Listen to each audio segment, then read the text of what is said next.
Naruto udah jadi Hokage, Ichigo udah nikah sama Orihime, Luffy udah sampai Elbaf. Negara kita masih di sini-sini aja gitu. Oke, halo para sobat Wibu, kembali lagi bersama aku Wibu Des.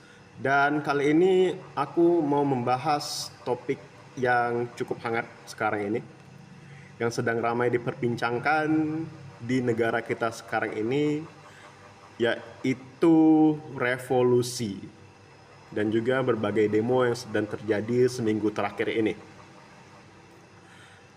Jadi ketika kemarin sedang scroll sosmed, melihat gerakan-gerakan yang terjadi belakangan ini oleh teman-teman kita semua, warga negara Indonesia menyuarakan aspirasi mereka, aku ketemu satu poster yang bertuliskan I have the power of people and anime on my side. Nah, ini aku merasa kayak tersuarakan gitu. Karena ya aku merasa kalau anime itu adalah salah satu bagian dari identitasku, yaitu wibu.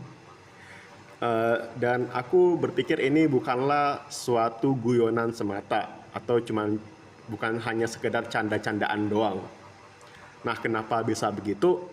Jadi ayo kita bahas di video ini. Jadi poster itu menurut aku adalah salah satu peran yang bisa kita ambil di dalam revolusi ini sebagai wibu. Karena sebenarnya di media-media wibu ini kita sudah melihat banyak hal. Dan kalau misalnya kalian merasa media-media wibu itu nggak cukup untuk membuat satu pergerakan atau ikut turut serta dalam kejadian belakangan ini, akan aku jelaskan dulu kenapa media-media wibu ini cukup bisa berpengaruh dalam pergerakan ini, dan kenapa kita sebagai wibu harus turut berperan dalam pergerakan ini. Apa sih sebenarnya media-media wibu yang kita konsumsi selama ini, seperti anime, manga, ataupun video games? Jadi media-media wibu yang kita konsumsi ini itu sebenarnya adalah media informasi, sarana pengarang dalam menyampaikan idenya kepada konsumen-konsumen media tersebut, yaitu kita. Nah, ini ya nggak ada bedanya sama buku-buku hebat seperti Sapiens atau Madilog dan lain sebagainya. Fungsinya sama. Jadi kalau misalkan kalian berpikir bahwa tadi media-media anime, games, manga itu adalah media hiburan, ya nggak salah. Cuman mungkin kalian nggak kepikir kalau buku-buku tadi itu juga adalah media hiburan. Jadi ya pada masanya buku itu ya sama seperti anime dan manga yang kita konsumsi sekarang. Nggak tahu mau ngapain, ya baca buku buat hiburan gitu. Nah, kenapa ini menjadi satu hal yang penting? Karena ya mungkin kalau kalian lihat beberapa video-video belakangan ini, banyak orang yang mulai naik mengatakan bahwa buku itu penting untuk menambah wawasan, dan banyak buku yang memicu untuk pergerakan revolusi. Nah, aku ingin sampaikan kalau sebenarnya media-media yang kita konsumsi selama ini juga nggak ada bedanya sama hal-hal itu. Namun, sekarang zaman udah berkembang, media udah semakin bertambah. Nah, cara menyampaikan idenya juga bertambah. Jadilah itu anime, manga, video game, film, dan lain-lain. Jadi sebenarnya gara-gara dulu terbatas oleh tulisan saja, makanya dulu itu belum ada anime, belum ada film, jadi orang nyampaikannya pakai buku. Nah, sekarang udah ada anime, udah ada manga, udah ada video game, film, dan lain-lain. Medianya mungkin berbeda, cuma substansinya sama. Isinya juga ide-ide dan gagasan-gagasan si pengarang. Dan ya mungkin kalian berpikir nggak semua anime bagus gitu. Ya sama juga, nggak semua buku itu bagus. Nah, cuman nilai plusnya dari media-media ini, anime, manga, video games, dan lain-lain, mereka telah merambah ke lebih banyak orang karena dinilai lebih mudah untuk dikonsumsi. Dan aku rasa itu pula yang membuat banyak orang-orang sepele akan media-media ini. Jadi orang nggak baca buku karena ribet gitu kan, dan melewatkan anime karena disepelekan. Nah, jadi orang-orang kita banyak ketinggalan karena dua perspektif itu. Jadi kalau kalian ngerasa wibu, kalian nggak usah minder, kalian punya wawasan yang cukup luas sama dengan orang-orang pintar yang baca buku di luar sana, dan kalian juga harus sadar itu. Soalnya di anime-anime itu banyak wawasan dan pelajaran yang bisa kita dapatkan mengenai berbagai macam hal.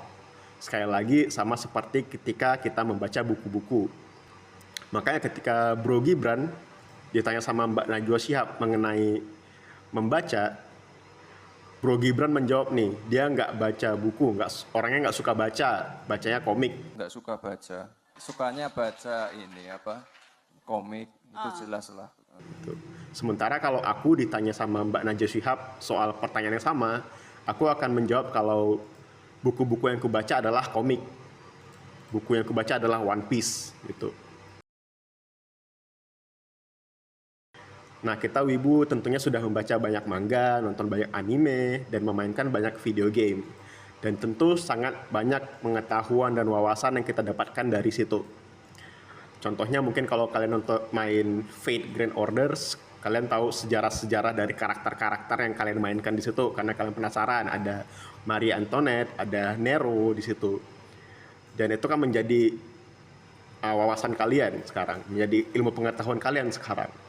Nah, dan kita juga pernah mendengar kalau yang namanya informasi itu adalah kekuatan, power. Disitulah with great power comes great responsibility. Kita sudah melihat bagaimana penindasan terjadi di One Piece, kita melihat bagaimana propaganda dipakai dalam Attack on Titan, dan juga kita sudah melihat bagaimana tirani semena-mena dalam Code Geass. Setelah memiliki informasi-informasi ini, tentu kita tidak boleh membiarkan semua itu terjadi di sekitar kita. Karena itulah kita para wibu memiliki tanggung jawab untuk bersuara. Karena kita tidak mau ini semua berakhir seperti ending Gundam Iron Blood Orphans Season 2. Dan mungkin kalian sedikit tertawa ketika aku mengatakan judul-judul anime sebagai sebuah referensi di sini. Tapi kalian harus paham bahwa fiksi itu bukan kebohongan. Sekali lagi, ini semua adalah media informasi, sarana penyampaian ide, dan kita sebagai konsumen menerima informasi itu. Dan informasi adalah pengetahuan, pengetahuan adalah kekuatan, dan dengan kekuatan besar ada tanggung jawab yang besar pula. Dan bagaimana cara kita menggunakan kekuatan itu, yaitu hanya masing-masing kita yang tahu cara menggunakannya.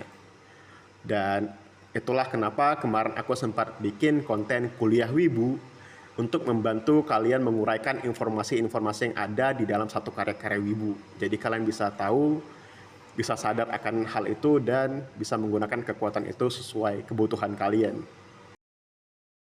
Dan yang paling penting ingin kubahas di video ini adalah peran kita para wibu dalam momen ini. Dalam momen-momen genting di negara kita ini.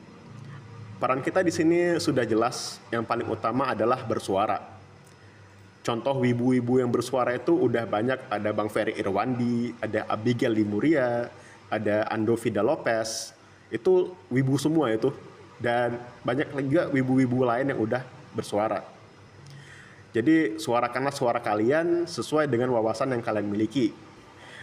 Yang kita dapatkan dari menonton anime, membaca manga, dan juga bermain video games.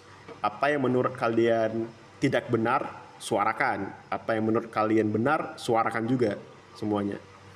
Karena sebenarnya kita ini adalah kaum-kaum intelektual dan juga cendekiawan-cendekiawan di masa ini. Dan tentu saja peran paling penting daripada intelektual adalah bersuara, beropini, dan juga bertanya untuk mencapai jalan yang lebih baik. Dan mungkin beberapa dari kalian ada yang merasa untuk apa juga nggak bakal didengar gitu. Nah, kalian harus ingat ada yang namanya Hitori Goto dari Bocchi the Rock. Kita bisa lihat seberapa introvertnya dia, seberapa dia nggak mau bersosialisasi. Cuman dia tetap ingin bersuara dengan gitarnya gitu. Terus beberapa dari kalian mungkin juga ngerasa, ngapain juga, masalah nggak selesai-selesai, biarin aja. Ya namanya juga hidup ya, konflik pasti nggak akan hilang. Bahkan anime se-easy going K-On aja ada konfliknya, di mana Mugi makan stroberinya si Mio. Itu kan konflik juga. Jadi ya emang konflik itu bakal terus ada, one after another. Tapi kita harus membuat the best outcome of every conflict. Supaya kita bisa maju, supaya kita bisa jadi negara maju, dan mencapai Indonesia emas. Naruto udah jadi Hokage, Ichigo udah nikah sama Orihime, Luffy udah sampai Elbaf. Negara kita masih di sini-sini aja gitu. Ingat guys, negara kita punya kita, warga negara Indonesia. Bukan punya pejabat, bukan punya presiden. Jika kita ingin negara ini maju, harus kita yang melangkah. Bila mereka menghalangi, kita buat mereka melangkah maju bersama.